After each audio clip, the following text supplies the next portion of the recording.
Gelin ve damada bir alkış gelsin.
Serkan Güngör, güzel dostum.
Şimdi bu gelin ve damada geliyor.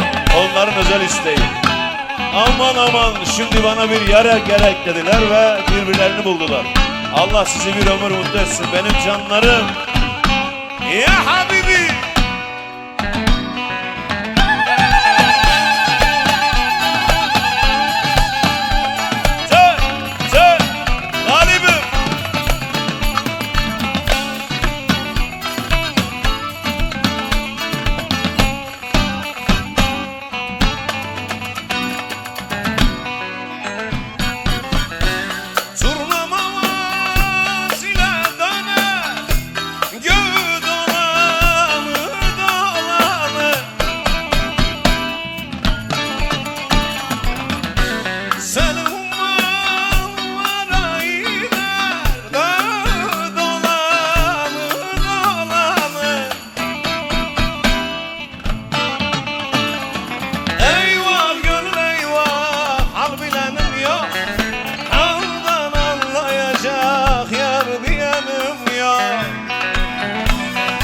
Eyvah gönül eyvah, al bilenim yok.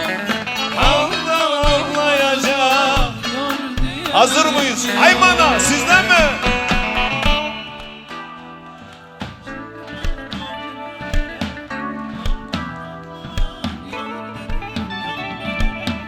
Aman aman al yanına kerem eyle, sar sinene kurban olayım.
maşallah.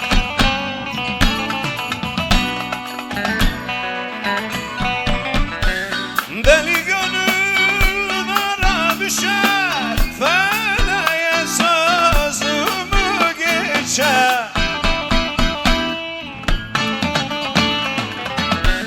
Bülbül olur zara düşer, gülü dolanı dolanı. Eyvah gönül eyvah, hal bilenim yok. Haldan anlayacak yar diyenim yok. Yok lan yok. Eyvah gönül eyvah, Hal bilenim yok, haldan anlayacak. yar diyelim yok. Hazır mıyız? Haymana yakılır mı?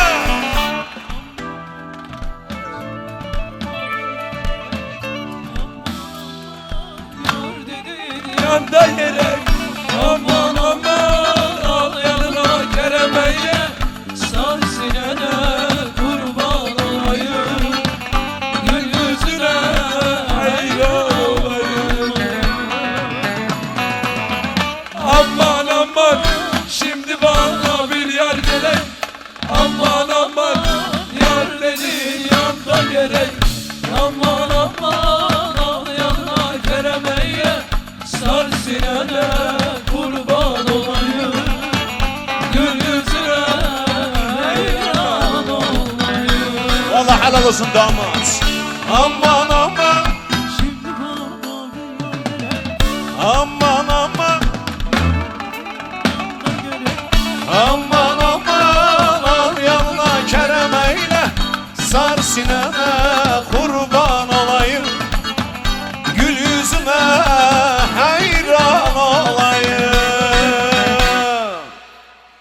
Öncelikle bütün alkışlar gelin ve damada gelsin. Sonra benim güzel haymanama gelsin. Sizleri çok seviyorum. Biz çok düğünlerinizi yaptık ama bugünkü düğün gerçekten benim için çok kıymetli bir adam. Serkan Güngör, sen her zaman buradasın. Ne zaman ne dedin, ben her zaman yanına koşarak gelirim. Sana, ailene ve dünürlerine bu düğünün hayırlı olmasını diliyorum. Güçlü bir alkış gelsin, bir de size gelsin maşallah. Çok güzel bir topluluk, süpersiniz. Bir alkış da bu yakışıklı adamlara, oradaki iki güzel kıza istiyorum.